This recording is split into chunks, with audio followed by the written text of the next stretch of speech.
Well, two firsts on this trip. First time I've ever shot a bull while it was fighting, and first time we've ever extracted an elk from a lake.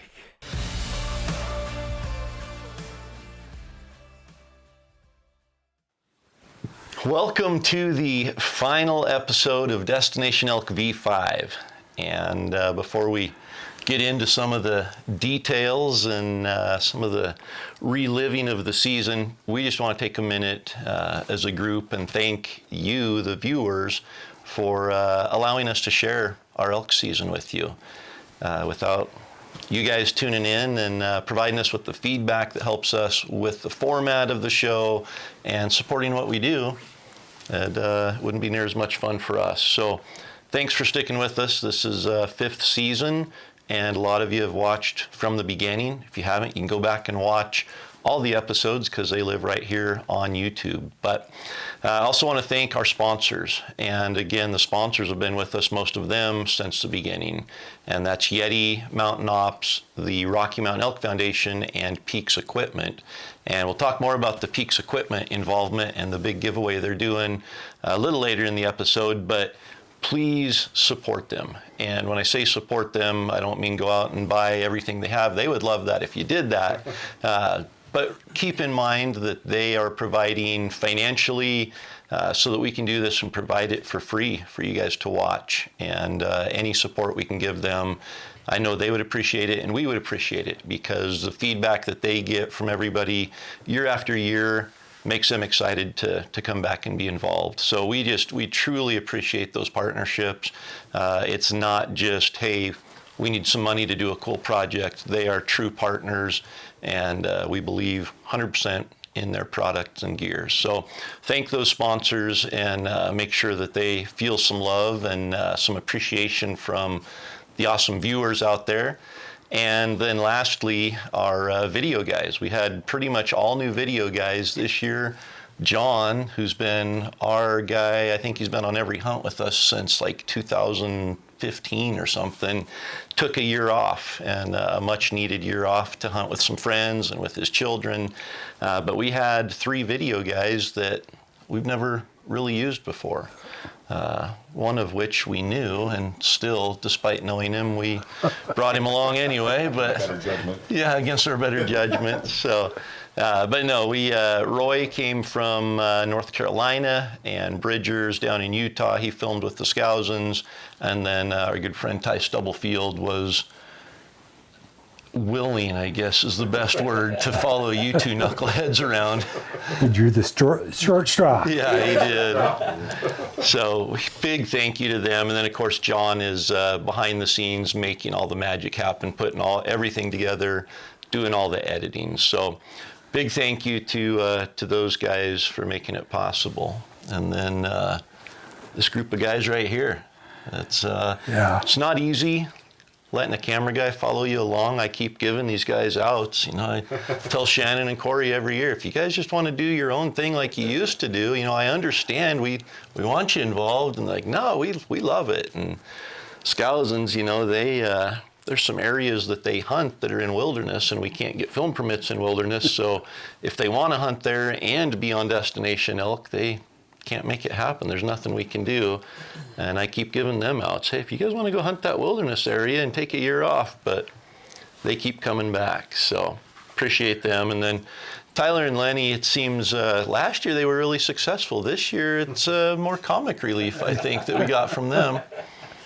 But we just want to take some time and let everybody get to know these guys in a more or a less formal setting than the hunting woods, and maybe relive some moments that weren't captured on film, or in Tyler's case, talk about some moments that were captured on film that might have turned into regret by the end of the 8-day hunt. So we'll start with that.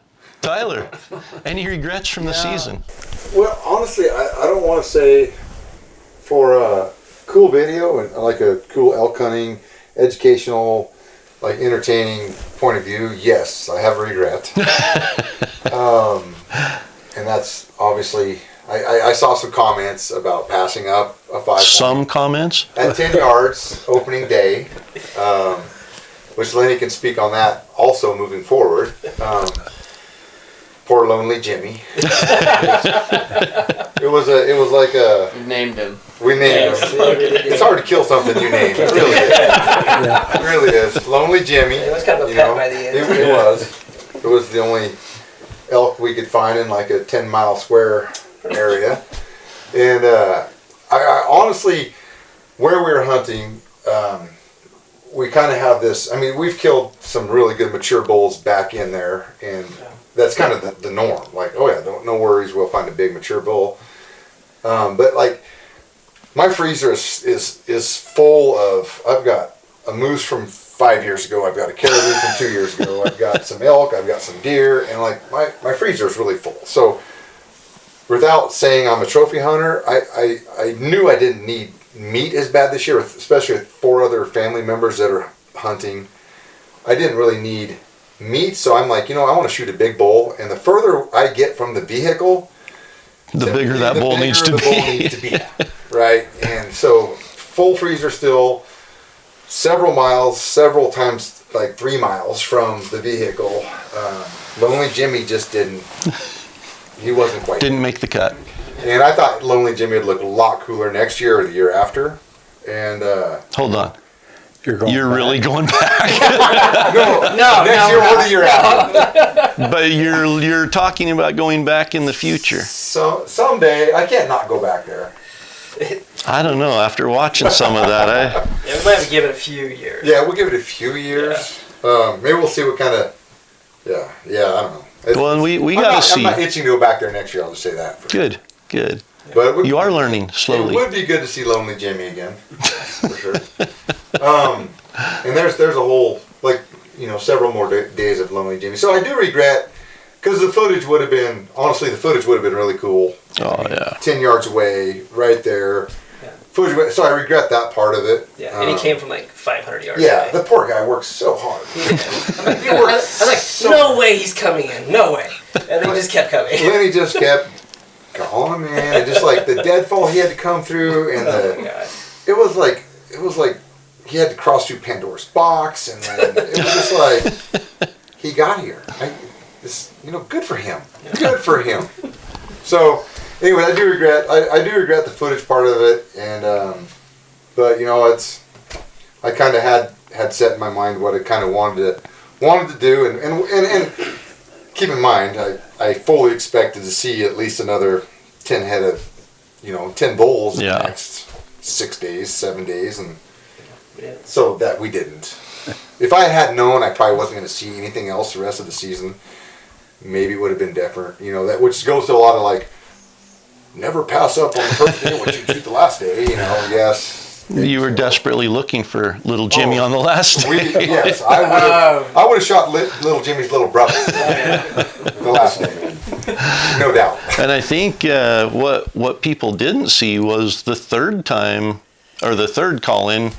Well, it was actually 2, right? Because first call him in for you, then we call him for me, Yep. then we call him in for you again. Yeah. Yeah, so I was the in-between. We didn't get to see your call-in when little Jimmy came in and you passed him up. Yeah. Well, why is that? Why Why didn't we get to see that?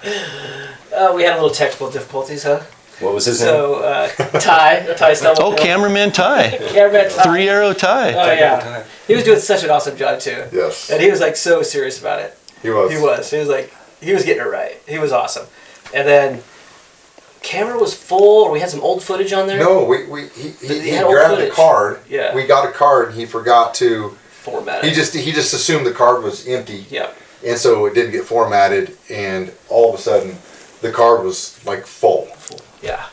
after a few clips. Yeah. Right. So he started going through it, and on the camera screen, he was squinting, hitting delete. And somehow, I don't know exactly what happened there. So he blamed it on not having his readers? Yes, he did blame it on that one of his readers. Old man issues. I mean, I get it. I get it. Right. Yeah. And it was funny because that's day 2, right? I'm like, we just called the same bullet again, 15 yards. Totally couldn't kill that bullet yet. And what was cool about this call-in was it literally walked in pretty much the exact same tracks of where Lenny's bull was last year. I almost set up exactly the same spot. And I set up the exact same spot to call. On that ridge, Yep. great big ponderosa pine right there. He came up out of the dark timber tracks. into the other one. Came the same. I mean, he came out a little bit higher. He actually would have been a little bit harder to kill. And then once Ty messed it up, he was about in tears. Oh yeah. And we're like, oh, don't worry about it, man. We're gonna get like 10 more bulls day 2. Big deal. Little did we know. He was so distraught. He Because was. you know, he worked so hard. He worked so hard following us. I was going to say, anybody that tries to follow you is working hard. He worked he so did. hard and never once complained. I mean, he complained, but it's like all. It was all I fun. heard fun. it was a voice of reason. It wasn't complaining. It was, are you guys sure that you want to go down there? Yeah. It was a blast. I mean, that was just like. Unfortunately, that footage would have tied a lot of stuff together, like the lack of elk we saw for sure. But you know, once the viewers hear about it, I think it'll click once they see that bull 2 other times. Yeah. But it was it was interesting. Yeah. The good thing is like sometimes having a camera guy there is hard, and with Ty it wasn't. Yeah, for sure. It was actually more fun than probably we've had, and yeah, it was a good time. Yeah, yeah. It's nice to know that the camera guy has killed, you know, probably more bulls than you have. Yeah. And Knows it's like, when to move, how to move. oh hey, we don't have to worry about this. In fact, him in my ear is not a bad thing. Yeah. You know what I mean? Yeah, it was pretty. I don't even look for elk anymore because John spots them before I ever do. So not having him this year, it was like, I was a little bit uncomfortable. Man. Now I've got to find that thing and shoot it. It's John. Right over your shoulder. Right there. I see him. Awesome. Well, at least I guess the good news is you didn't have a hard blood trail this year. Yes. We did not. Like Jeff, I think we always learn from blood trails, but you know it takes a bit to sort them out sometimes. Mine was the same way. I think yours was that perfect example of a perfect shot and no blood. Yeah, so your worst nightmare is thinking you made a perfect shot, and then you go up and you can't find an arrow, you can't find any blood. And I'm going to back up just a little bit from that because I got a lot of questions about the angle of the shot, The uphill shot on the uphill shot skyline. and things like that. The very first part of that clip, you could see Mark and I talking about several elk we could see up in this little basin. And we kind of saw the direction they were going, and from our viewpoint, we could see the hill that they were going to eventually work toward. And I think we were middle of September, but there was a whole bachelor herd of bulls that were together. Yeah, we saw them. Yeah, and Popping out. the big... You call them raghorn. I did. There's been some comments I think I about called a 6-pointer raghorn, which, let me clarify. Satellite bull. It's a satellite bull. So the big bull we saw took 7 or 8 cows up higher and left. And when you see a bull like that, you're like, well, I'm going to hold out for that bull. And so Everything else becomes a raghorn. everything else becomes a raghorn. So we snuck up to the bottom of this thing. Like I said, it was a perfectly rainy day. It was cutting our scent down, and it was making it quiet. So we moved up toward this interception point, and Mark stayed back and was cow calling a little bit, bugling a little bit. Well, he got this little spike really interested, and he came across, and then Mark bugled, and these other 2 bulls, the 6-point I ended up shooting and the 5-point, were like running toward Mark that was bugling. And you couldn't really hear it in the video, but they were running toward him. And at that point, another comment I got is, how come he clicked his dang rangefinder so many times? So the first time I saw the video was the same time you aired it. I hadn't seen it before that. And as I watched it, I'm like, what is that clicking noise? Like, who's clicking that button so much? Well, the angle of this hill, this spike came out, and I clicked it, and I got a range, and then this other bull came, and it was like 20 yards back. And then the other bull was like 15 yards back, and I'm like, there's something wrong. I should have just held the button down, because it does have the continuous range, but anyway, I was You know, trying. a lot of the viewers are like, this is the best audio we've ever had. We can hear the elk breathing, we can hear branches breaking, we can hear bugles, and then they complain because they can hear the rangefinder too. So I mean, So my mic's right here, and I'm clicking right here, and that Leopold is noisy. I mean, it is noisy. But guess what? I got the exact range. that's right. So I thought the gig was up. It kind of started to turn. I was able to draw back, which surprisingly was very quiet. I didn't even hear the drawback. Yeah. And most people didn't think I was going to shoot. But I decided to shoot that 6-point, and I felt really good on the shot. In fact, I could see the arrow, although you couldn't see it in the video. I could see the arrow. I could hear the thud that goes through an elk. And then I heard a distinct, like, little louder noise right after that. And so I didn't know if I'd hit the shoulder or something, because usually when you hear a whack, you hit a rib or a shoulder or something hard. So they run off, we go up there, and I'm thinking, well, hey, let's just look for my arrow. So we looked around for a bit, couldn't see it. Went back, looked at the exact trajectory, couldn't see it. And then, there were several bulls there, and like you said, it was muddy, so we could see lots of tracks. So we started on the tracks. And we waited probably 30 minutes or a little more, which we always do before we start up a blood trail. And I started up one way and Mark started down another way, and we looked for about 30 minutes. I'm just like, I cannot see any blood. But I can see definite tracks. So we followed the tracks out, and I came back, followed another set of tracks out, came back. Mark finally finds a little blood. Well, what threw me off a little bit is another bull came up that wasn't filmed, and he was about the same size as the one I shot, but he had a limp. And I was like, did somebody else shoot this bull from another area? And so I said to Mark, I said, I don't think that's my bull. My bull would be bleeding more than that, Maybe it's from this other bull. And so I just left Mark down lower to follow a track that wasn't going to lead to anything, but that's where the blood was. So I went up higher and started looking around some more. I went back to the original spot. Yeah. All the blood.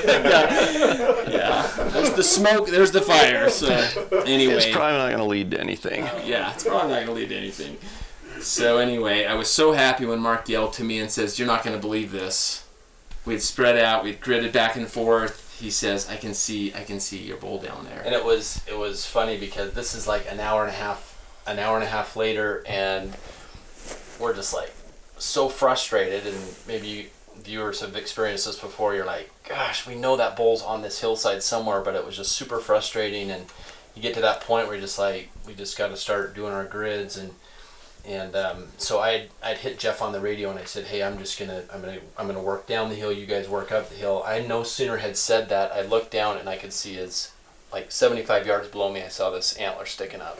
Just through the bushes, like it was like right there. So yeah, there was a couple of logs like on either side, so it was like he had the perfect view into it. And it's crazy, when we went down to the bowl, he was kind of tilted up funny, and it almost looked like he was bloated, like he had, we tipped him over, and he kind of like let out air for 5 minutes. So everything was kept inside, and what I noticed is from that shot angle, it went in perfect, but it went out high. So that front entry hole got kind of sealed off by the front leg muscle, and the exit was so high that the bull just filled up with blood inside. When we tipped him over, all that blood came out. Like he bled out. How far did he go after the shot? Oh, about 120 yards. So it wasn't very far. His friends went high, and he cut down, which a wounded bull will typically do.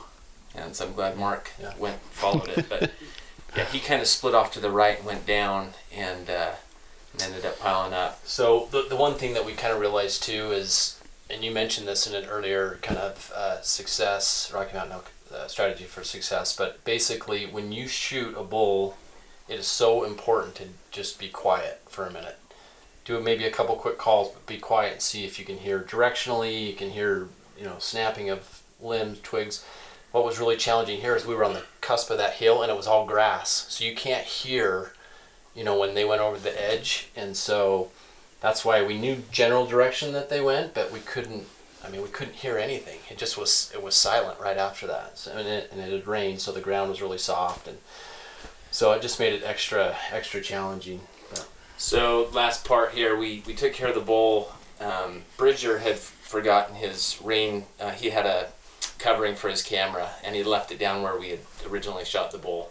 So we said, hey Mark, you go down, start toward the horses, because I think most of the time people think we just ride our horses up and then the elk are right there. We actually tied the horses off. We'd hiked 1,000 vertical feet up this mountain, to get to where the elk were, and so we had about a mile and a half to get back to the horses. So anyway, we went up to the top, and I just said, hey, let's just look one more time. I know it was a pass-through now. It's not sticking in the elk. And again, looked at that trajectory, and I just looked up. And I looked up, and their arrow was sticking in that tree, and I'm like, there is no way that's sticking up in that tree. Like, it zipped through that elk, and 20 to 30 yards past it, it sticks in a tree, clear up that high. And it wasn't just dangling in the tree; it was buried in the tree. Yeah. And so that was really cool because I could retrieve it, and I've actually used that same arrow and broadhead on 2 different elk. I mean, it's just held together really well. So I know a lot of people are asking the setup, what speed, what arrow weight. Yeah, so I shoot a Matthews V3X33 at 28 inches, 70 pounds. My arrow weighs out, it's a Victory VAP arrow. It weighs out at about 460 grains. And I shoot a Valkyrie broadhead, and it's the 180 grain short jag is what it's called. And it's a really, really solid 3-blade broadhead, my favorite elk head, and it penetrates well, as you can see. What speed? So I shoot that about 275 feet per second, so not terribly fast, but I like to shoot around 280 with a fixed blade just because I get perfect arrow flight. Several people commented they couldn't see the arrow in flight, and that's because it was just zipping. And when you got a perfect arrow going through an elk, they go through really fast, and you get complete pass-throughs. It's not tailing one way or the other when it hits. So that's why it went right through and Stuck in the tree. Stuck in the tree. Yeah. Cool experience. We learned a lot. We learn a lot every time we go out and trail, and sometimes you have a massive blood trail and it's easy. Other times you don't. And fortunately for that one, it was kind of open too, so we could see. Sometimes it's a lot thicker, like where the Angry Spike guys. and it's really hard to see where they go. But that's I appreciate the strategy for success and talking about best way to blood trail and follow up on a bull and be persistent. Yep. And that unfortunately wasn't your only hard tracking job this year. We already have to talk about this. Yeah, we talked about Tyler's regrets. What happened? It's one of those experiences that I still go to sleep at night, and I have anxiety over what happened. As you guys saw, Jeff and I have talked about it. We had one of the 5 most magical elk mornings ever. We had actually seen these elk from a long ways away earlier in the week, and we're like, they're on that mountain, no one's touching them, we've got elk closer to us, let's hunt these elk. And we got to the point in the week where we said we're going after those elk. So we got up super early and rode our horses, clearing it. We were already 8 miles in, and we rode a couple more miles. And so we played it perfect. We tied our horses at the bottom of this mountain. We climbed the ridge. We got around on the bottom side of the pines where the wind was coming down. And we knew all these elk were up in this meadow, and they would be eventually coming down and feeding or bedding up in this timber. So we got kind of the edge of the timber. And right as we got over there, it was a pretty quiet morning. Right as we got over there, actually backing up, we didn't see the elk up in that meadow that morning, but we knew they were in the area. So by the time we got up on that side, then we finally heard our first bugles. And we got in position, and these elk just kept funneling through. There was probably 50 head of elk, but they were in little groups. So a big bull would bring his cows through, and then another bull would bring his cows through. Problem was, we're talking some nice bulls here, like some really nice 40 bulls. Yeah, big bulls, just nice bulls. And just nice bulls. We can go ahead and say big bulls. A little bigger than a raghorn. A little bigger than a raghorn. They're not raghorn bulls. And so I had a cow 40 yards away, and she just, for some reason, had my number. So she was staring at me. I knew I needed to get like 20 yards to the right to see where these bulls were funneling through. And so this was a cool morning as well. It was like, I don't know, just over freezing. And so I had my release hooked onto my string, and I'm just waiting and trying to watch this cow and not have her bust me and blow the whole thing up. And these bulls just kept funneling through, and I'm like, oh, just screaming at us, and you guys have heard the audio on this. It was a phenomenal morning. And anyway, long story short, I drew back a couple times. I had bulls at, that 35 to 40 yard range. They were just at the wrong angles, and I didn't feel comfortable with the shot on a couple times. So about when this whole party's about up, this gig's up, there was one last bull on the top of the ridge, and I could tell he was a dominant screamer, and he bumped this other bull that came right next to me. And I thought I did everything perfect. It's totally on me, but this bull literally comes off the hill, as you saw, and comes through my lane at probably 15 to 20 yards, really close, and Jeff hits the cow call right then, right over my shoulder, and this bull stops and looks at me, and I even remember in my mind, and this is the last thing I remember, I'm like, he's on a side hill, level your bubble, make sure everything, I took my time, I thought I had it right behind the crease, and I shot, and it hit him right in the shoulder. So, most frustrating thing a bow hunter can experience, because things don't go well when you hit a bull in the shoulder, even shooting a fixed blade broadhead, and so I just, the emotions that go through your mind of, man, I just let down my hunting buddies, and it was super hard, because that's a shot. I shoot my bow a lot. I consider myself I shoot every single day, literally, when I'm not traveling. You're not a raghorn when it comes to shooting a bow. I put in the time. And 375, 380. Yeah. And so I know I can make that shot. I guess it's not 100 out of 100 times because I missed it. And so I hit right, hit in the shoulder. That bull took off, and like any scenario like that, we gave it some time, and we followed up the trail. That bull bled a little bit, so we were able to track around the side of the hill, and we got over there about 100 yards, and we could actually tell that his tracks followed this massive herd that had gone through that morning. And there was a little edge of the hill, and we crept over and looked down this little valley, and there were literally 60 head of elk with 12 mature bulls rutting in this little basin. And we were sitting there with our glass, just with our jaws on the, just looking at every elk saying, is that the bull? Is that the bull? Is there any blood? Can we see what it is? Yeah. And we know he was in that group because his blood followed the tracks right down there, and all those elk were just rutting and doing their thing. So eventually they worked off the edge of this thing and kind of went out in this really open prairie, and we lost sight of them.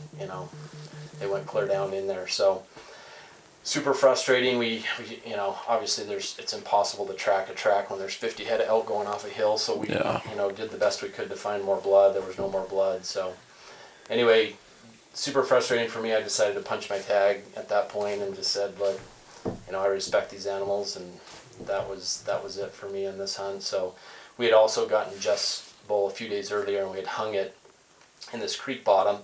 We knew that it was getting time to get that bull out, so we rode back down to camp and pulled it out. Called it a hunt. That was our hunt. So Well, I think still just eats at me, but that's how bow hunting goes, and certainly elk hunting. So I learned something from it. That's for sure. So. Well, and I just think, I think we've all sitting here have experienced not finding an animal we've shot, and it's something none of us like. But I think the commendable thing is, you notched your tag. That was your elk, and that says a lot. Last year, Bo Beatty shot an elk and couldn't find it, and he didn't even know where he hit it. He didn't know if it was a fatal shot, or I don't think they even found blood on it.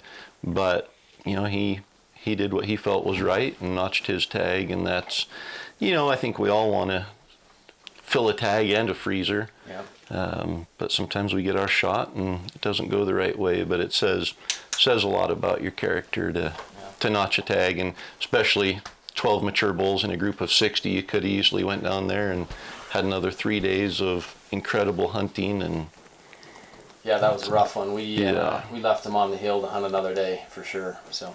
No. Well, probably don't have to go into the wilderness area next year. You can probably go back to the same area and be okay. That's a pretty good area. Awesome.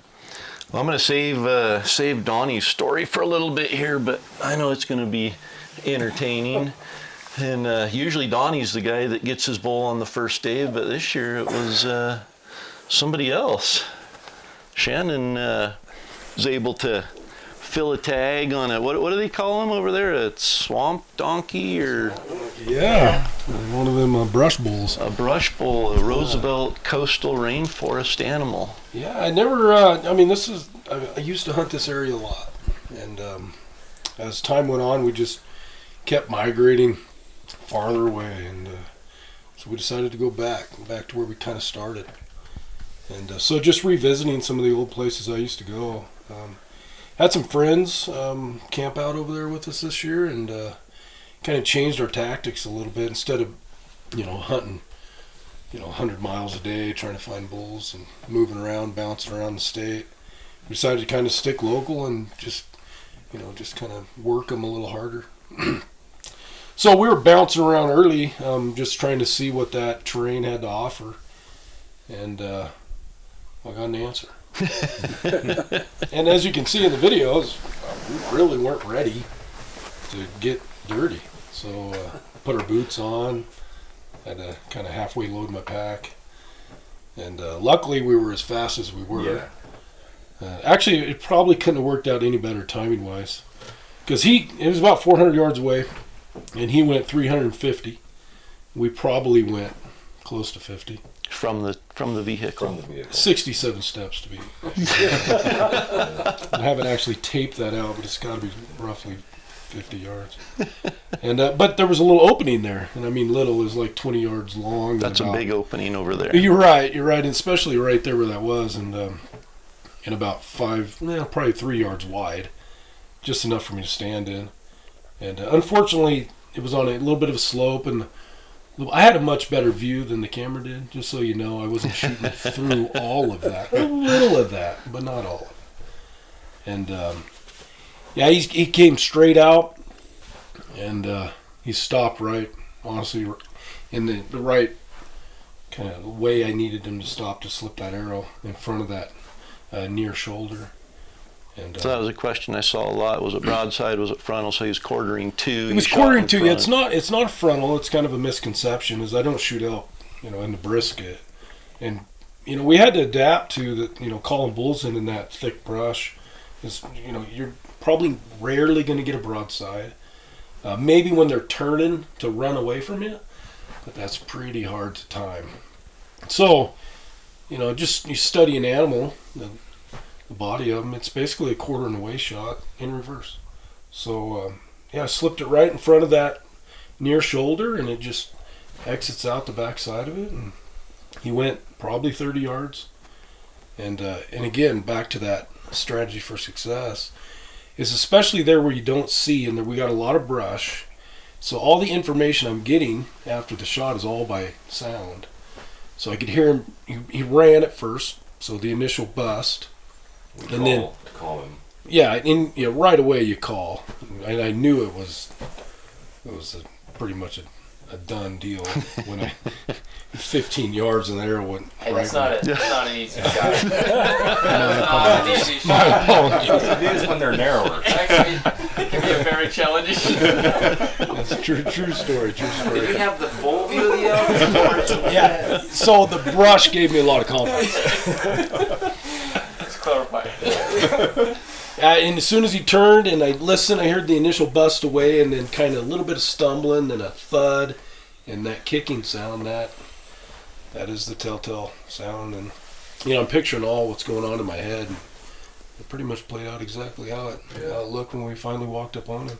And in that case too, I mean, in this situation, it was so short he didn't have a chance really to bleed. But we didn't find any blood until. Well, we were looking at the animal. I found mud before I found blood. Mud before blood. And what was interesting was that elk was wallowing when he located him. But when he got there, and you kind of can see it in the film, he's super dark and he is drenched, and he's got mud in his antlers, and seeing blood coming in, mud coming in, mud going out like that. It was just falling off of him. It was really interesting. Is like he just finished his bath after he screamed at us. And all my camo was soaking wet and muddy when I finished cleaning them up. But That's so fun to skin an elk covered in mud. Oh, like man. you think about just the hair. Sometimes you get on a quarter trying to skin them out. Then add That mud, because it's all over your hands. So when you go to grab the meat, then to on lift the the leg meat. up, your hands are putting mud on it. There's on mud your coming knife. off the hide, the knife, everything. dulls the knife. Didn't fast. want it to touch my pack. And again, 67 steps. So a lot of it we just packed out on our shoulder. So, yeah, man. But fortunate hunt, that's rare. Rare does that happen. It will. You do it enough, and you'll have that encounter. Hopefully, you're prepared. Sometimes you are, sometimes you're not. Were That's your what we boots- do it for. Were your boots tied? They weren't tight. They were tight. They were just tight enough. I mean, yeah, I was not expecting that. I mean, this was early on. Usually those rosies, we have our most action in the middle of the season. And the year before that, which should have been a telltale sign because I had a lot of action and Early. I passed up bulls, waiting for the destination elk cameraman. Listen.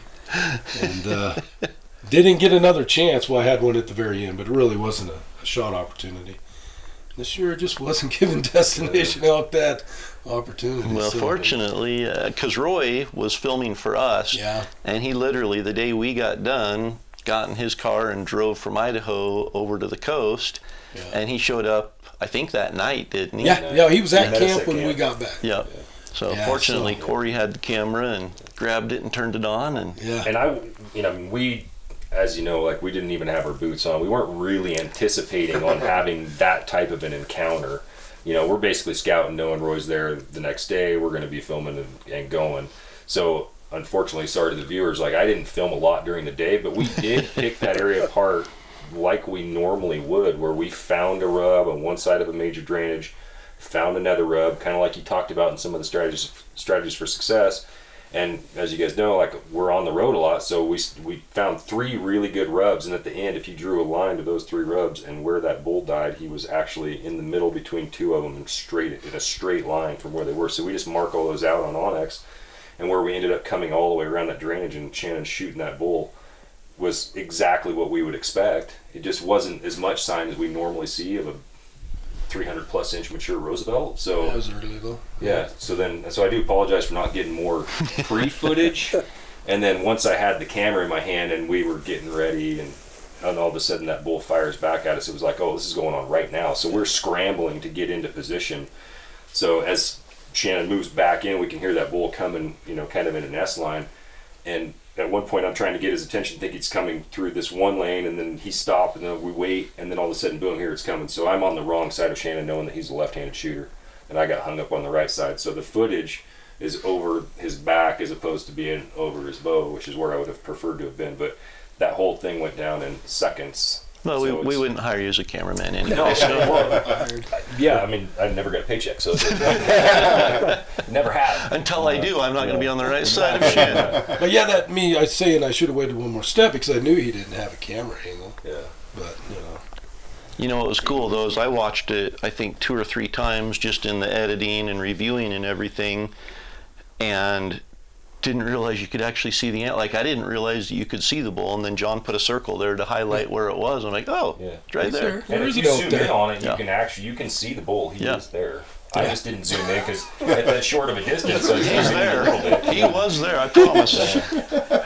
Zoom in at just a little different distance, and then I zoom right past Shannon because at that point he came back in front of me and we're this far apart. So yeah, and as soon as I released that arrow, you can probably see my excitement on there.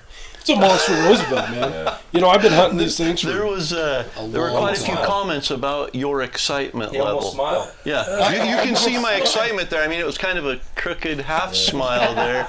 Everybody's like, man, he doesn't get very excited, does he? I'm like, if you know Shannon, that was like, he was almost ready to scream. Yeah. The last bull he killed on film, he just turned and winked at the camera. Yeah, I got that one, but yeah, it was. There was excitement after. John didn't add that in, but there we tried to do like a little recap of it and talk about it. It was my birthday gift to Shannon this year, actually, because he killed it on my birthday. This is your birthday. It was my birthday, so you didn't even get that in there, but yeah. Kind of guy I am. How precious. Happy birthday. Pack out my bike. Well, I think the real birthday present was Shannon killing his elk, and I've been in that situation. When Donnie kills an elk on day one, pressure's off. It's like, I've got 7 days now to fill a tag, so no pressure on you, and 7 days with a camera guy. Right. What happened? Everything but killing an elk. Yeah, everything. I think as Shannon pointed out at a conversation we were having afterwards, is I found every impossible elk to kill in the woods this season. I had more encounters probably than I've ever had. Well, because generally you would kill an elk and then your encounters would be over, right? You just stop hunting. But this year it was just like one after another of these bulls that would be extremely vocal for a Roosevelt, extremely vocal. And I'm sure, you know, you guys see some of that in the video, but there's a lot that's edited out in terms of the total number of bugles that I heard from certain bulls, because you don't want to just hear bugles and not see an elk. But the elk that I happened to find just did not want to come in. They weren't aggressive in that sense, but they were extremely vocal. So I would get in on these elk fairly tight, and they would hang up, and they would never break that distance that you want them to come. And in some of the countries you guys see in the video, like, they would lead me into areas where I probably shouldn't have been trying to hunt them in. Because even though in certain scenarios you have lanes, some of these spots you didn't have lanes to hunt. So a bull under 20 yards or 30 yards for almost an hour, and never even actually see the elk. Never even put eyes on him. And I had called one in that Roy filmed that he can see it and I can't, and he's 10 yards away. Less than that for me. So in areas where, talk about frustrations of the season. Yeah. That is it. To get extremely vocal bulls, hunting them the way that we do, especially, I mean, I just watched like not technically a layup, but a layup hunt. And we just bugle, sit there for a few minutes, and then all of a sudden this bull is running to us. I'm like, oh, these bulls are going to be on fire. And then you get every one of them that had a proximity sensor that never wanted to come in. And we tried everything. You know, we had days when we had Roy filming and Shannon to hang back and call. Another day where he hung back, which is not like what we normally do. Usually our shooter and caller are the same person. He just has proven that that's the most successful way to do it on the coast over the years. So we tried that. I mean, where I just had Roy following me, and then Roy ended up having to go home, so we had our friend Brad who was over there with us, and he filmed, and the same thing. It was the same scenario over and over and over again. So it was like I just created the definition of insanity this season. I was expecting different results from the same bull, and it would just run me around these mountains all over and never get him to come in. Get between him and the cows, still wouldn't come in. Maybe next time you should name him. Yeah. Probably, yes. We'll get a friend name. But yeah. Jimmy's taken. Yeah, Jimmy's taken. A friend of Jimmy. He's not going to work out. Yeah, no. So it was tough, but I mean, it was fun. It was cool. I mean, in the footage, you're into bugles. We're hearing bugles, seeing elk, which, you mentioned John had to edit stuff out because who would want to just hear elk and not see elk? Well, that's the definition of a coastal Roosevelt hunter right there is you're lucky to hear them. You're really lucky to see them. Yeah. And then you go where Mark and Jeff were hunting and, you're seeing elk on every open ridge, but it's because you can see for 11 miles in every direction and complete contrast. And we did get a lot of comments that people enjoyed seeing not only the contrast in the terrain and the areas, but in the styles that you have to hunt in those different areas, and you see it, definitely. Yeah, and I will make a comment about that road hunting deal. If you have a better method, let me know. That's the best method I've figured out. I've walked down roads, but then I get people driving past me, so that wasn't very You got your 3 ways to hunt the roads, yeah, you can walk them, you can ride them, or you can drive them. But they're there, so you might as well use them. Obviously, driving didn't affect you killing 163 yards off the or 63 steps off the road. Let's be honest. And let's get kind of realistic with it. These are logging roads. They get driven on year-round all the time. These don't grow up listening to cars, gravel popping down the road. It's not. Yeah. Not only that, but it's everything is so dense that it muffles the sound anyway. So if an elk's 200 yards off the road, he's probably not even going to hear a vehicle driving there, especially if he's on the backside of a ridge with all that vegetation. It's not an alarming sound. Now, stopping might alarm them. Yeah. But, on those little rigs we drive, they really don't make a lot of noise anyway. And if you want, you got to cover ground. Yeah. You got to find the bull that's willing to play, and that's really the only good way to do it. Yep. We do have wilderness area, and there's some places we have to walk or mountain bike in. We do that from time to time, but when you have a limited number of time, you have to cover as much ground as you can, discover as many bulls as you can. It's just all about opportunity. Yeah, our More cars are our opportunity glass. equals more success. Our cars are our glass. You guys let your glass work for you a lot of times, and we don't have that luxury. Yeah, and rubs is really our identifiable thing. There's a bull. There's a bull here that's, it's got Well, and a how higher often- level of testosterone. How often do the elk travel on the roads? A lot. Yeah, because look what they have to walk through, and they're like, hey, Yeah. somebody Well, just that's why made they a rub wide on a open- road so much. It's not that they're traveling the roads all the time. It's just that's where they stop, take a break, relax, Feed shake besides. themselves off. Yep. So that's their comfortable. So. Well, you guys saw it firsthand on that bull that Donnie shot a couple years ago. That rub that we found for your bull, I had driven right by there the day before, and that rub wasn't there. Yeah. So I stopped, and that's brand new. We get out, and the bull Bull answers. was 75 yards down the hill. It was right there. That's a perfect indicator, and that's probably one of the coolest things about those Roosevelts is cruising down the road, and all of a sudden it's like elk highlighter. Here it comes, and then you stop, you look. But excuse me, pay no attention to rubs. Just keep on driving. Yep. We don't mean anything. It's, if you guys do it like we do, if you see a rub on the road, you usually get out with the handsaw and cut it down real quick. And Spray paint it. yeah. No, we've never done that. We've had it done to us a lot, though. We saw it when we were over there. Yeah, for sure. Yeah, but it's super effective. I mean, that's like when I first started hunting with Shannon, he's like, you're rub hunting, you're not elk hunting. Yeah. Well, but it changes everything, right? Yeah. And in that country, because if you get off the road and try to walk around and find rubs like that, like you guys were saying, I mean, you could spend 4 hours to cover a mile if you're lucky. and probably not see a rub, and then hit the road to walk back to your truck and pass 3 of them. Yep. And then there they are. So, Yep. why? All this talk about road hunting, I'm seeing Lenny getting a little jealous over there. Come on over anytime, bud. We've got a whole back seat you can have. No buggy. I was going to ask Lenny, what was the most valuable lesson you learned this year? Is it road hunting at this point? Road hunting? No, man. I would have it any other way, honestly, man. I love being out there. Even though honestly, it sucked this year. It's probably one of the hardest years we've had. I wouldn't say sucked. It was a tough year killing bulls, finding bulls. But man, we covered a lot of miles this year. I mean, a lot. It's funny, on my Strava, my Garmin watch, it popped up the other day, and it was like, most stepped watch, it was like September 22nd. And I'm like, oh yeah, I remember that day.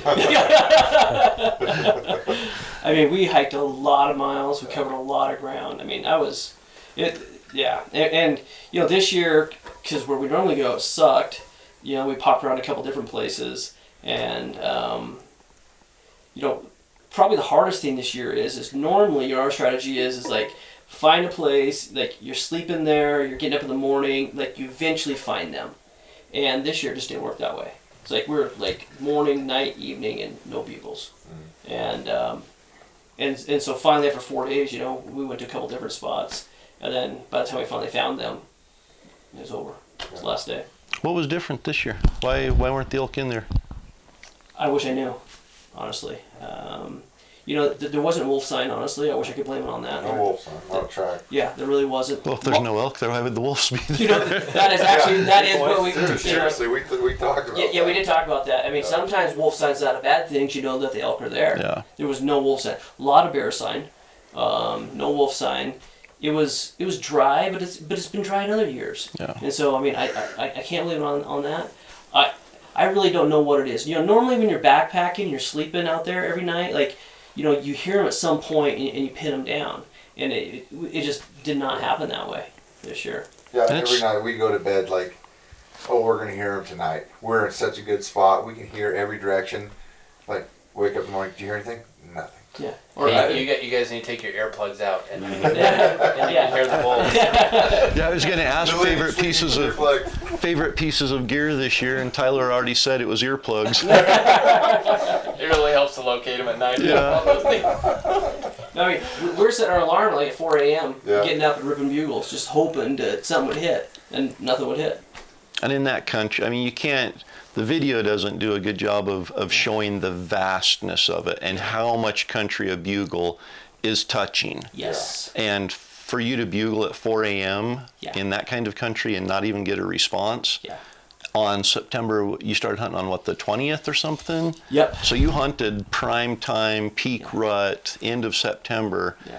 in some of the most remote country in the nation, and weren't even hearing bugles across canyons or anything. Yeah, I mean, we never saw a hunter. We did not see a single hunter. Well, that's what a couple times you're like, yeah, we heard a hunter this morning. I'm like, there can't be more than 3 people dumb enough to go in that country. Yeah. I remember, yeah, we might have heard somebody now and again, but yeah, we never saw anybody. Maybe, yeah, whistles coming from the top. Yeah. Yeah, yeah. Because honestly, it's 4,000 foot and, 8 miles Yeah. from where we park our rigs. Yeah. It's nobody. So you Nobody's said- dumb enough. You said you covered like 10 square miles, but that's also like 8 miles deep. Yeah. 10 square miles. Yeah, every drainage is a 2,500 foot drainage. Yeah. Up, Yeah. down, and Yeah, it was just weird. I mean, because normally it's like if you work hard enough, you can find them. Yeah. And it just didn't work that way this year. Yeah. Well, especially when you go into an area like that, that's kind of what you're counting on is, Yeah. we're going in here, we know it's going to be tough, but Yes. if we work hard enough and go over the next ridge, we're going to get into elk. because Yeah. it's produced for Yeah. us so Yeah. much, Yeah. Yeah. Yeah. And I just can't say enough about like you're sleeping there. You're there all night, all morning. I mean, like right, you're there and you figure it out, and it just did not work that way. Yeah. So Man, we won't be back there next year. well, we'll see. I've heard that before. Jimmy will be bigger. Yeah, that's right. And it's funny. At first, it was funny that he came in from that far, and then he came in again, and it was like, oh, that's kind of funny. And then the third time, it's like, oh my God, he's the only bull here, and he is just like so lonely. He's running across the mountain because he's finally heard an elk. You're 3 miles away from the first time, and he hears the bugle, and he just comes all the way in. Like, I mean, like honestly, I believe that's what it was. Seriously, he Like was so lonely. he's never seen any other elk in there for that year, and he came running and was like, "This is not good." Yeah, it was pretty sad. Yeah, it Pretty was. sad. And it made us uproot and go somewhere, try something totally different. Yeah. Which was promising, had promising moments. But we were totally had never been in the area. I mean, we looked at it on Google, Google and Onyx. We looked at it, but Yeah. we never stepped really foot in there. So going into a spot completely cold, like not knowing what the winds does there, it was- Especially 4th week of the season Yes. after the Yes. elk have already been chased by Yes. everybody they'd else already for been 3 pressured a weeks. bit, and- Right, it's like, yeah, are they high? Are they low? Where are they getting the pressure? Yeah, I think my plan B, like we never been there. I think this is a lesson that I learn every year that I'm always going to have a plan B, and I'm going to have stepped foot in there. Instead of just like, I think that's good. Plan B is unknown. Yeah, exactly. So I think something like my plan B is I'm going to have put boots in there, so I can understand the topo of it and how Right. it lays and how the elk might move through there. Instead of just going in there blind, because we went in there just completely blind, like, well, let's just walk over there. Yeah. The wind's doing this, let's just walk that way, No. Yeah. Well, and sometimes that works. Yeah. Yeah. And Donnie. yeah. Donnie's, we're sitting on the mountain, 2 o'clock in the afternoon, the last day we have to hunt there, and we've hunted that same drainage all 7 days we've been there, and obviously I got lucky and stumbled on an elk and got a shot, but we weren't getting opportunities. And so I slipped down there, we were sitting at that water hole, and I mean, I built fish traps, I built poop necklaces, I built a stove, a rock pizza oven, all these things just trying to pass the time and keep the boredom from driving me crazy.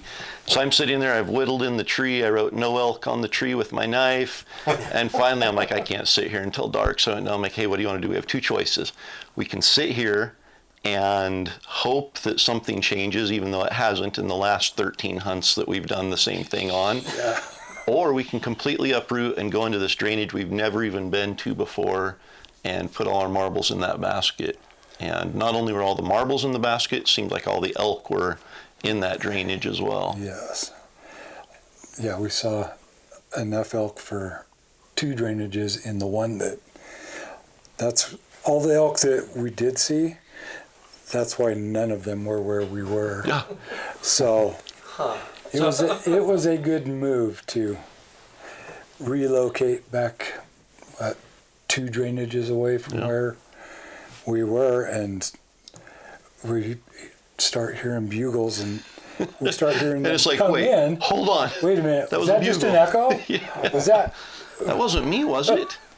Yeah, we were just, I mean, we had heard a couple bugles, but they were always those distant bugles across the canyon right at dark, and it's just a, ooh, and that's all we'd get out of it. Yeah. And so we got in there and we let out a bugle, and all of a sudden there's actual bugles coming from this side of the canyon and this side of the canyon.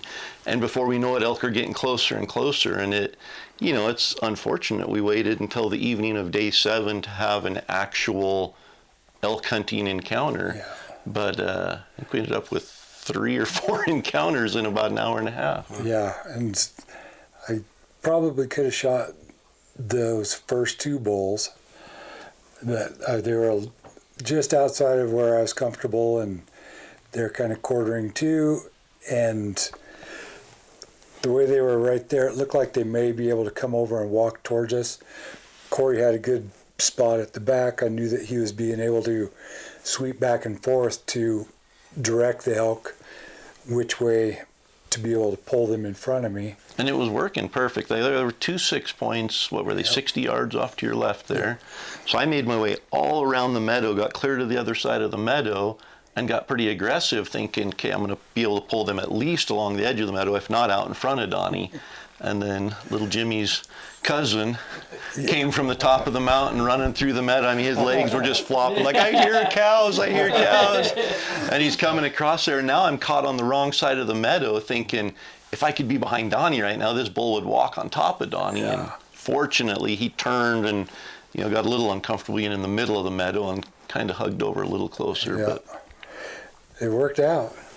It did work out. We what we have 20 minutes of shooting light probably, and that was our last night. We could have hunted the next morning for a little bit, but then we had to pack up camp, load everything up, and be out that night because Donnie had meetings at work the next morning. So our hunt was going to get cut a little bit short, and 20 minutes left of light. I thought, well, you know, Donnie always makes really good shots, and when I went up there, he said, "Oh yeah, right behind the shoulder," and I'm like, "Oh no, I've heard this before." And it turned out to be another Donnie Hart shot. Yeah. And what was it? 11:30 at night or something. We Almost midnight. trailed it all the way to the edge of the lake, and I walked up there. I'm just thinking, there's no way. No elk is gonna jump in a lake. I mean, I've meetings the next morning. No, the morning after. So we have the full next day to get things figured out. So I track it to the edge of the lake there in the grass. I'm like, no, I just walked to the edge and put its nose in there. No way it went out in the lake. And I think we raised our headlamps all at the same time, and there's eyes out in the water there. And I mean, we had a, I don't know, 15-foot piece of paracord that we tied a lasso, and I used my lasso skills to lasso an antler, and we didn't have to get wet. We were able to bring him right up where we could get our hands on him and drag him up out of there. And the edge of that was just bog mud that if you step in it, you're going to be up to your knee and lose your boot or whatever you have on. So thankfully, we did not have to go into the water. Yeah. But that was a late night. It wasn't a late night so much as early it was morning. Early morning. Was it 5:30 when we got back to where we had dumped our gear? Yep. And so I didn't even put a tent out or anything, literally just put the sleeping bag out and crawled in it and went to sleep. And as luck would have it, about 7 o'clock, the cattle came through and about stepping on us and mooing. So we got a solid hour and a half of sleep, and then Yeah. got it the rest of the way out. But And we didn't eat, we were so beat when we got back. None of us ate. We were hungry, but not hungry enough to not sleep. so here's the really good part. We're 3 miles, where Donnie shoots the elk, we're 3 miles from our gear. The elk could go another maybe 1.75 miles before it went over the top of the ridge and out of the unit, like completely into a different country. It made it 1.5 miles.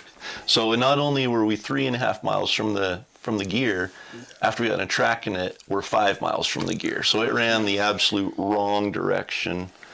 And then packing it in the dark over all the blowdowns, and Marsh. Donnie tripped once. I thought for sure he broke his knee again. Yeah. Yeah. And Did you guys take 2 trips, or did you get it all in We one? got it all in one. one trip.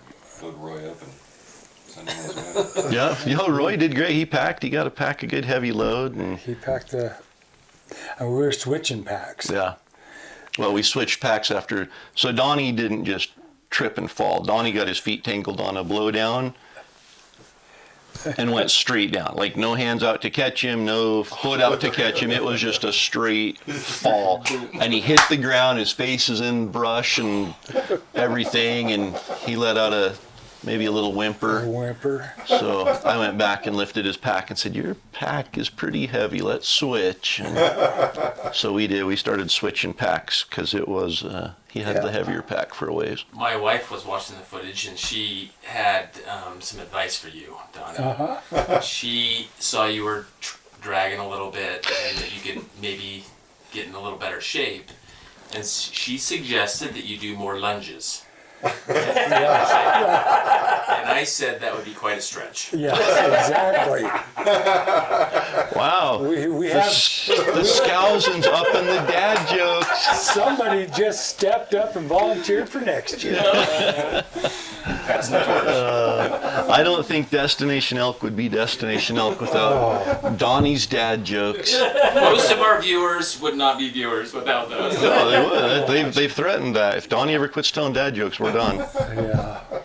Yeah, when there's not one on, last year there wasn't one in a couple of episodes. We heard about it. That We was totally did. for sure. No. Well, real quickly, just to wrap up, we go around, ask most memorable moment of the hunt, and then favorite piece of gear, maybe new piece of gear or gear that you've used that you relied on more this year. And so let's start with gear. Favorite piece of gear from this season. We take off early a lot of mornings, and we're usually saddling the horses in the dark and then riding in the dark. And I don't know if horses can see better with or without the lamps on, right? Probably without. But I was always trailing Mark, and I thought, why? How come his light is so good? Like mine stinks, and his had the bright red, which animals can't see at night as well. So he always had the bright red light on. And I don't know why I missed it, but he had a Peaks headlamp, and I didn't have one. So I purchased 2 for this year in case I lose one. So that to me was like the piece of gear that I was the most envious of as part of this last hunt. They're awesome. And I didn't see Shannon and Corey. It didn't look like you guys needed headlamps. You guys were sleeping till like 9 every morning and then getting up and driving out. But Need them when you get up in the middle of the night to go to the bathroom. that's Light wasn't on. But no, I mean it's funny because we put the times on everything, and so Corey's out hunting and we're like 9:04 a.m. and he's getting out of the truck and bugling. These guys are heading up the trail on horses at like 4:06 a.m. and First nap. Well, that's why Lenny wants to come out with us now. I know exactly. Very cool. Do you want to go to favorite moment or? No, let's talk about gear and then we'll come back and finish with that. Okay, so my favorite piece of gear, and this is maybe where Jeff and I differentiate ourselves a little bit, is our horses. It's just, until you've experienced it, it is a special phenomenon. To be able to just get back away from people. Our horses are trained really well. I know a lot of people that hunt on horses say, man, that's such a pain to babysit horses all day. But if you got the right stock, and we spent a lot of time with ours training them and teaching them the mountains, and so it's just really not a big deal for us. But like Jeff said earlier, we go in deep. We can take a pretty good camp with us on our horses, and then from there we're fresh and we're going even deeper in. We can hunt aggressive. The horses help pack our elk out, and it's a game changer for us, honestly. And unfortunately, not everyone can experience that. But I think that for me is Fortunately, not everyone can experience that. Unfortunately, for you guys. Yeah, I mean, I guess that is true, but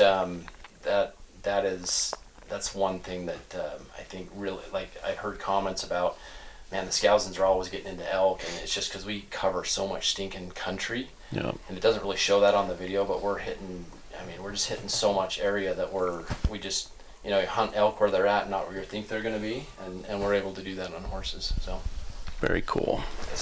Donnie, what about you? Favorite piece of gear from the season? I'm going to pick something new that I took this year that I hadn't taken before, especially on the bivvy, how we were backpacked in there, motorcycled in there. But that new hard side water bottle. Hard side hydration. Hard side hydration with the mouthpiece and everything with it. And it's just a tall water 48-ounce bottle. It's a regular water bottle. It holds the same amount as my bladder does. So I was just able to use it, fill it up, and it just sits in your pocket, or I just put it down in the center of where my bladder is. And we're usually out before daylight and back a long ways after daylight. And when we get back to camp, you're having to pump water to be able to make your meal. Well, I left my bladder back, and being able to have the water there so that I could just heat up my dinner and have it sitting there that 5 minute, 10, 15 minutes that you let it sit. I was over there pumping water, and I'd be able to come back and it's ready to eat. Well, it's so nice. I mean, being able to pump into a water bottle is so much easier than a bladder. I know last year, Lenny, you had a scare and thought that your bladder had burst in your backpack because there was some moisture in there. So, with a regular Nalgene-like bottle, you don't have to worry about it breaking, leaking, all of that. And the hard side hydration system just has a lid that goes on there that has the tube, everything coming out the mouthpiece. So it's just like a bladder, only you get the ease of the water bottle. So I was going to say my favorite piece of gear was probably the homestyle chicken and rice from Peak Refuel. So as you were talking about that and cooking the dinner, I thought, well, that's my favorite. I only took 2 of the homestyle chicken and rice, knowing that I needed to save those for the last. And so every day as I'm hiking out in the dark, it's like, I have that there, but I can't eat it. I can't eat it. So it was almost like motivation to keep going and make it back to camp, knowing that by the end of the hunt I was going to have that. And it's never tasted so good. Oh. Corey, what about you? I think my favorite piece of gear this year, I got some new seat covers for my Suzuki. They were phenomenally comfortable. Sheepskin. Yeah, they were plush. Steering wheel cover. I had dice hanging from the rearview mirror this year. No, it was great. I think this year I was fortunate enough to run one of the new prototype K4s for EXO, and honestly, like I was 24 days in Oregon with backpack on, and to have a backpack that is comfortable and performs flawlessly, I think it's just a great piece of gear. I mean, it's just something that you can grab every time, and you know that it's dependable, and you don't have to think about it. So for me, this year it was probably that and my boots, because I put a lot of time on them too. I actually did get out of the truck. So wait, you hunted 24 days and didn't kill an elk? Well, between the first, because we started hunting on September 1st, basically, hunting, I should say. We started helping our friends, scouting, everything. So every day we are out of the truck every day. It's not we just drive around and then go back to camp. But yeah, I mean, you get out, you put the backpack on, you go, and it's just, it's just nice and it's fun to have a new toy to play with, and all the other stuff is really tried and true. So it was just having a really nice, comfortable pack that it's going to be on your back. That often is no different than a good, comfortable pair of boots, right? So if you've got a comfortable pair of boots and you have confidence in them, put them on, they're going to be comfortable. Same thing with the backpack. As much time as you spend in that stuff. So for me this year, probably that, because I can't say that my bow, because I didn't shoot it. Can't say my arrows because they didn't perform. I can't say my trekking poles because I didn't have to carry anything super heavy up. So yeah, I'm gonna go this year with just a pack. Yeah. Cool. I'm gonna second the headlamp. It's the first one I've had that you can actually take it off, use it independently from the strap. It's rechargeable. First one I've had that I could just plug into my battery pack, recharge it. Super bright. It's got the red light. Yeah, and I've used that thing pretty much every night. How many times have you had a headlamp come on in your backpack and drain the batteries? All the time. That's one of the coolest features of the the Backcountry Duo is it's got the lock on it so that it won't come on in your backpack. Yeah. And we did on your bull. We were gutting that thing, scanning and everything late into the night. Yeah. Like, by the time we got out, it was plenty dark. So we actually did use the headlamps a lot that night. Sure, especially. yeah, I was super happy with it. I still use it. It's in my truck right now. Very cool. Battery life's amazing on it too. Yeah, it's impressive. I went the whole week, and I literally every evening, every morning, just running that thing, and I didn't always have it on bright. Right. And there's 3 settings on the yellow and 3 settings on the red, but it lasted all week. I didn't recharge it once. It's a 3,600 milliamp battery, which is as big as most cell phones. Yeah, it's amazing. Yeah. So.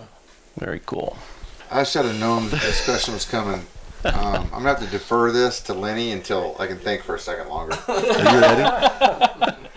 Am I ready? All right, so obviously a big new piece of gear for me was I wore a new pack this year. I wore a QU pack. Obviously, original founder of EXO and no longer there, and ran a QU this year, and it actually took me a little while to get used to. Remember the first couple days, I was like, I don't know if I like this, but then after that, it actually worked really well. Unfortunately, I didn't get to pack anything actually heavy out of it. Well, that's not true. You guys, just your daily packs are heavy. So if you can live 8 days with everything you need on your back, we consider that a heavy pack. Yeah. So I was actually super happy with that pack. Obviously it's the first time I used something different in, nearly 10 years. So that was cool. The other thing is Mountain Ops Bugleberry. Awesome. Seriously, did you? I'm marginally addicted to it. Did you get to try Bull Rush? I have not. I think I gave when I got our package, I gave all the Bull Rush to you. I didn't realize there was 2 different kinds. Thank you very much. Yes. That'll be on my list. So Bugleberry it's phenomenal. Bull Rush is next level. Might have it beat. Really? All right. Yeah. All right. I'm gonna so since we're talking about that and you brought it up, we've been holding out a little bit on the viewers. So we have another 500 tubs of Bull Rush Ignite available tonight only. And the link is in the description right down below. So if you missed out, and if you don't want to wait until September to get Bull Rush in Ignite, that's the Enduros. We only have Ignite, but there are 500 tubs while supplies last. And if you're hearing this right now and you want some, I wouldn't wait until the episode's over. So, thanks for bringing that one up. That was a good segue into. It's legit. It tastes good and it works well. Yeah. Okay, so I just can't think of one. How about a water filter? Because I saw what you guys were getting water out of. Well, the Sawyer Squeeze is always that's been like one of my number one go-tos for years now, right? Since they showed up on the market. But this year I got 3. You got to pick one. Oh my gosh, I just All right, we'll let you do 3. Yeah, that's so hard. The Bull Rush is awesome. It's my favorite flavor. That stuff is so good. I'm still. Is it like Blue Shark Gummy? Is that? Yeah, I don't know what flavor I think that's what it is. Blue Shark Gummy. Blue Shark Gummy, but I would eat 5 bags of them if it tastes like that. It is super good. My second one, although I didn't get to shoot at an elk, I knew that if I wanted to, I could have killed Lonely Jimmy anytime with the Hoyt Venom. I felt so good shooting that bow. it's you always wonder if bows can like change. You know, I know you feel this way with your primes. Like, how can it get better? Shooting that bow from last year's bow, I was like, how could it change? But they change. I don't know how. I don't know what the technology and the brains behind it, but I don't know how they can make them feel better, but they constantly do. Any of those high end bows, right? And I only wish I could have sent an arrow at something. But it did. It felt so good. I was so excited to shoot that thing this year at a bull, and I just didn't. My other thing is the Peak coconut curry. Oh yeah. I was like you with the coconut curry. I'm like, I held on to those things like it was something very special to me. Yep. I'm like, I'm only going to use this when I'm really tired because it's so special. So it was gone the first 2 nights. I did. I ate the first one night, and the last one I saved. Like, I'm going to save this for packing out. We didn't have to pack anything out, so for the hike out, I saved it for that night. I'm like, I'm going to eat this thing, and then I ate like another one too. But yeah, those are my 3 things that like made this year, as far as like I will have that next year or something very similar. They're my go-tos for Nice. sure. Nice. Well, all this talk about gear, let's take a break, and we're going to go draw the winners and announce the winners of every episode gear giveaway. So we've got the product from Peaks, we've got the Mountain Ops $100 gift card, and the Bull Rush Ignite. We've got a year membership from the Rocky Mountain Elk Foundation and some swag and apparel from them. And then we've got the Yeti, the customized, I don't think we even have one sitting here, but a customized Yeti travel mug with the Destination Elk logo on it, and then a Yonder bottle, which we do have here, the new Yonder bottle. So we're picking a winner, and we're going to go and draw those. So stay tuned, and we'll announce those winners here, and then we'll be right back after that, and we'll wrap up. All right, so we are going to pick the winners for each of the episode giveaway packages, and we're going to keep it real simple. I'm just going to scroll through the comments in each episode, randomly select, and we'll put those comments and your YouTube username up on the screen so you can see, make sure that we're tying in the person with the comment there. And then if you see your username on there and that was your comment for each episode, just send us an email at info@elk101.com. Let us know your shirt size, your shipping address, and we'll get it sent right out to you. So we're going to dive in. Basically, all I'm going to do is just go to each episode here on YouTube, click on the episode, click on the comments, and then all the comments are here. So I'll just scroll down through them a ways till I feel like stopping, and then we'll do a screenshot of that comment, and we will have a winner for each episode. All right, so we've got winners for all 16 episodes. So congrats to the winners. A huge thank you to everyone who commented. The comments were insanely positive and super uplifting to read. So we greatly appreciate that. If, again, you see your name here as a winner, just shoot us an email at info@elk101.com, and we'll get your gear shipped right out to you. We're going to list all the winners here in just a second. As a reminder, the big Peaks lifetime giveaway, we're not announcing that tonight. Peaks is going to select the winner for that and let the winner know. So if you've ordered the Peaks Destination Elk V5 t-shirt, we've got your info on there. We'll be contacting those who have ordered the shirt, who have entered into that giveaway, and we'll be picking a winner and announcing the winner through that email. So here are the winners for each episode giveaway, episode 1 through 16.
Well, congrats again to everybody who won. And again, just send us an email, info@elk101.com, and let us know your shirt size and your shipping address, and we'll get things heading your way here pretty quickly. But before we wrap up, just want to go around and share maybe most memorable experience, most memorable moment.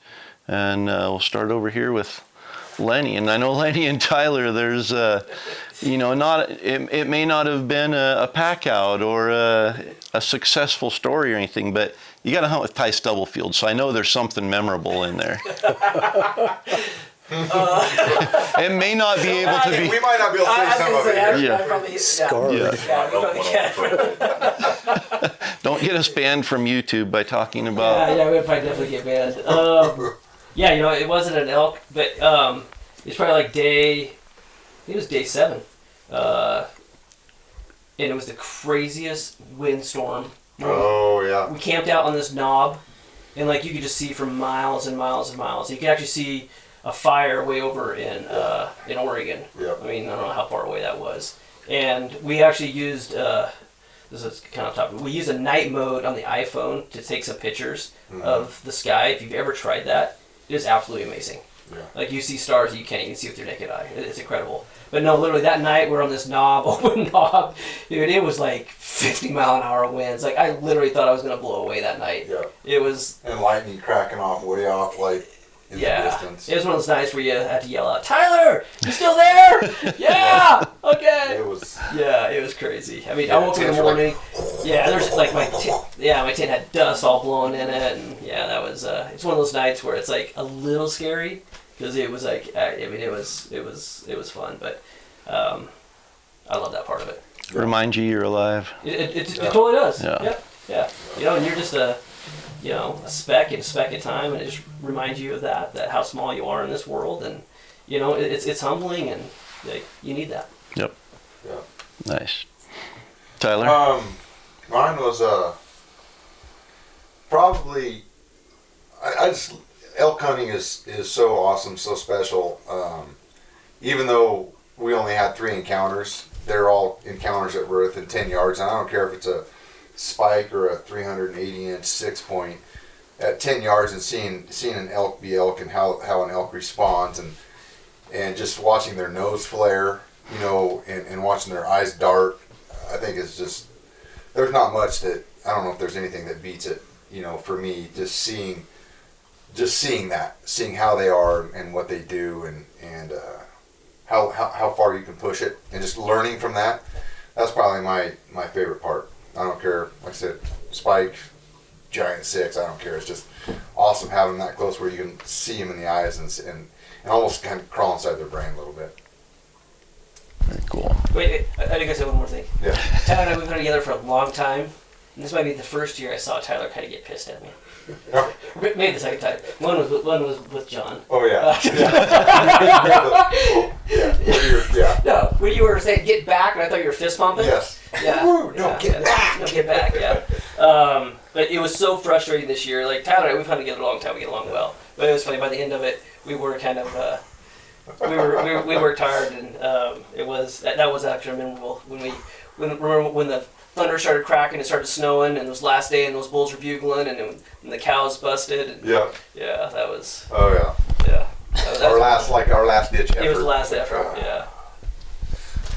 Oh, I think my most memorable moment, it's my largest Roosevelt to date. So, I mean, I think single-handedly that would be it. But what made it even more special was sharing our camp and our experiences with this platform. Appreciate the opportunity to do that.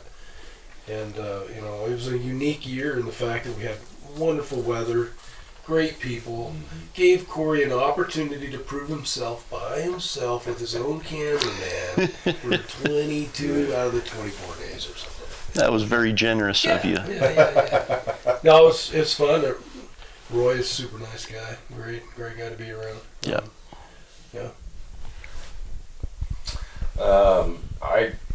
Well, quickly, I got 2 probably most memorables. You can only use one. Well, I'll pull the mulligan after this on the second one. I've hunted with Shannon now for a decade or so, and you know, coming into when we first started hunting together, it was like, hey, what's your goals? And he's always wanted to kill 300-inch Roosevelt. He's killed lots of Roosevelts. I mean, you go see his trophy room and it's loaded with them, and I've watched him kill lots of Roosevelts. To see him actually get a 300-plus-inch Roosevelt, be there filming it, was extremely memorable, because when you got a guy with a goal and you're able to be a part of that and help him through that process, it's pretty special, honestly. And even though it was my birthday, like, I didn't care. You know, I wasn't like, oh, it's my birthday, I should be packing the bow. I didn't really care, you know. So it was fantastic that he was able to do that, and I was able to see it happen. Another one was the bull that I called into the road, and I will never forget not getting my bow drawn back on that bull at 25 to then 22 to then 19 to then 22 to then 25 yards and gone. I will never forget that in my brain. So, yeah, that's probably my two most memorables. That's definitely memorable. Yeah. If you'll never forget it. Yes. That is the true definition right there. Yeah. Oh, It's your turn, B. You don't need this. okay. You have a little microphone dang here. it. It would have to be the morning that Corey killed his bull. It was almost every one of the bulls that we've been together and we've shot, it's been a location, the calling in sequence, getting the setup and everything, and then closing. And this was just, we had just hiked up a steep hill, got up there, and we're catching our breath and already sweating, and it's like we got to shed a layer, and then all of a sudden it's like Yard sale. boom, boom, and did that just happen? And we've experienced seeing the elk fighting and being shot, but it was different being with a bow, and it was just one of those mornings that I'm not going to forget anytime soon. And I'm going to pull a mulligan too. Oh, great. So you steal my thunder. That was my most memorable moment. And now you're going to do another one. So pretty much every year, what makes it memorable after the fact is right now and all the episodes, and being able to go through and read all those comments that everybody is putting in there, and being able to watch the videos. Like everybody said, a lot of us haven't even seen this footage until the episode comes out. Until the viewers see it.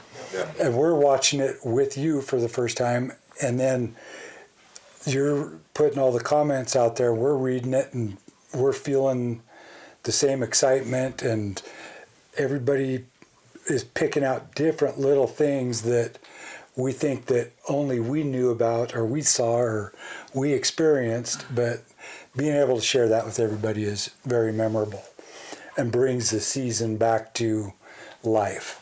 Yeah. Very cool. No, and that is the comments. I don't spend a lot of time on YouTube, but when I do, there's a lot of negativity. You know, there's a lot of people wanting to pick fights, because you are truly anonymous on YouTube. You don't have to, you can't track an email. You know, if somebody makes a comment, we can't track them down and say, hey, who is this guy? You know, why is he being so negative? And what do we had, over 3,000 comments on episode 1? And I mean, thousands and thousands of comments, and I haven't seen anything negative. Yep. Like that's impressive. And so just the community that we have and the support that we get is huge. So to echo what Donnie's saying there, thank you. Thanks for allowing us to share it and providing that energy, because there's an energy that comes back to us. You know, you get done with season and edit everything, review everything, and then it's like, is this worth it? And then you read those comments, and it's like, you know what, it is worth it. It's providing a value to someone else, and it's something we love to do and are passionate about. So, my most memorable moment was shooting that bull while it was fighting. I mean, we didn't call, we didn't even know they were there. I dropped my pack, like Donnie said, and we were just shedding a layer, and my bow was on my pack, and I dropped the pack to take my bow off and thinking, it's light enough now, we're getting up here to where we'd seen the elk, I probably need my bow in my hand. And heard them fighting and turned around and looked over the hill and could see antlers and the backs of elk right there at 45 yards. And it's like that's a in your lap golden opportunity that I've never had them that easy. You know, you guys talk about calling them into 50 yards from the road and how rare that is, and you know, walking up a ridge, not even knowing elk are there, and then there's 4 bulls within 50 yards of you, and 2 of them are locked up fighting broadside from you. And I don't know how long it took, but there was a scramble going on trying to get my release on and trying to pull an arrow out, and Donnie grabbed the camera, and so it was, you know, I love calling elk. That's the thrill, and I don't think anything will ever replace that in hunting, but in 36, 37 years of bow hunting for elk, I've never drawn back on 2 elk fighting, so That's awesome. that was pretty memorable. Yeah, for sure. So in case you haven't figured it out, I'm Mark, and this is Jeff. Just clarifying that.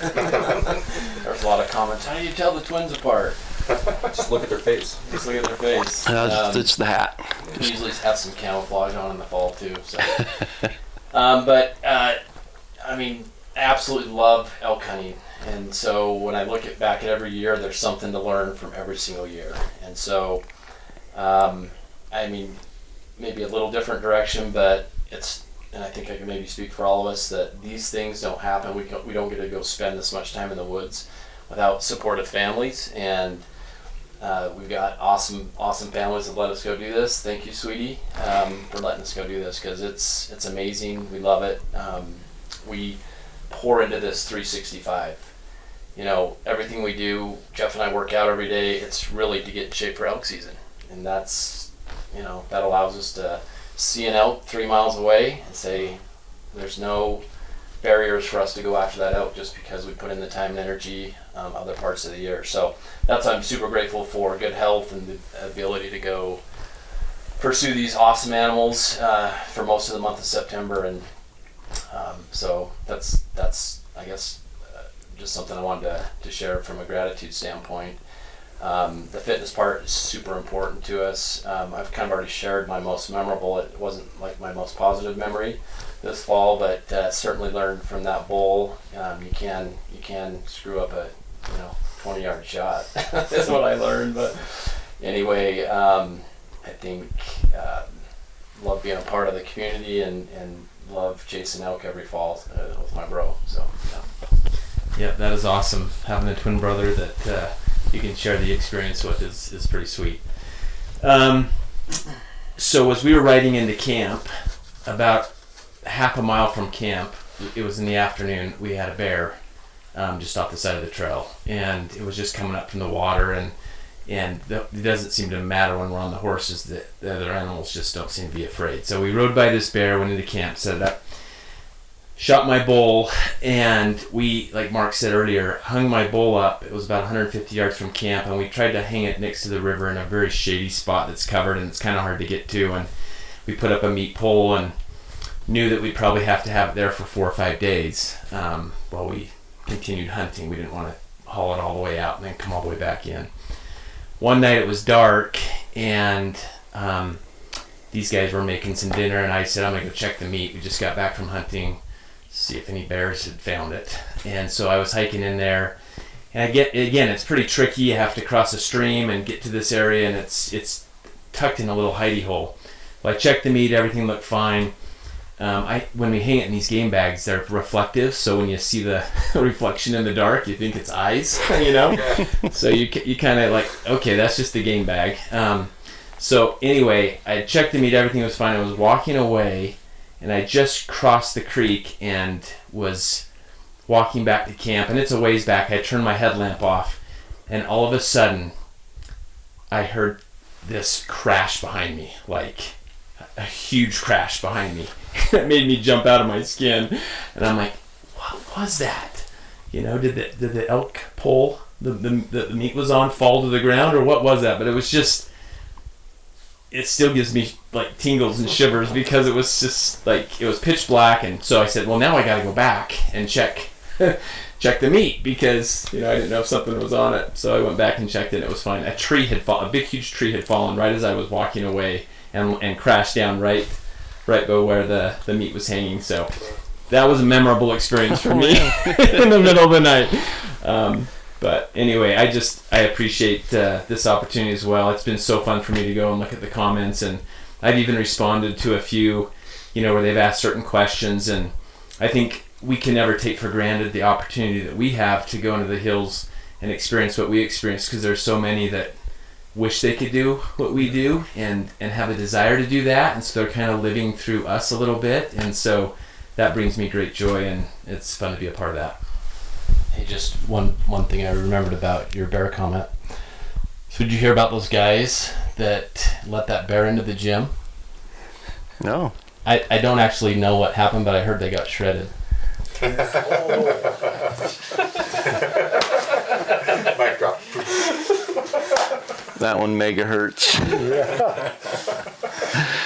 Well, I think we could sit here and share stories all night, and we would enjoy it. Hopefully you've enjoyed kind of hearing the recap and reliving some of what we are so passionate about. And again, we want to thank you, the viewer, for bringing us into your home and letting us share. We get a lot of comments thanking us for providing family-friendly content, and it will always be. If you're on Elk 101, you can count on being able to watch it with your kiddos, and that's because we know the value of sharing our passion with others, and especially the next generation.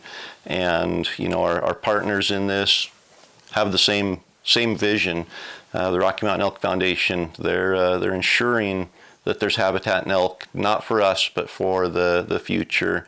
Yeti, Mountain Ops, Peaks, huge thank you to them. They share the same vision of conservation and passion for the wild and wild places. And we're grateful and humbled to be able to team up with them to be able to bring this and share it with you. So thanks for joining us this season. In this episode, if you'd comment below, let us know what you liked about the format, the season, what you want to see different, what you want to see return. We're continually trying to make this better and provide what you want to see, not what we want to share. So we're grateful, and as others have mentioned, incredibly humbled that we get to do this. And I think all of us are in a situation, in a position where we get to spend more than an average amount of time in the hills in September. And hopefully during this time of year, especially January, February, March, hopefully it brings a ray of sunshine that there's a September just around the corner. And hopefully, if you haven't experienced elk hunting in September, hopefully you get that opportunity soon. And thanks for joining us. We'll see you right back here next year for Destination Elk V6.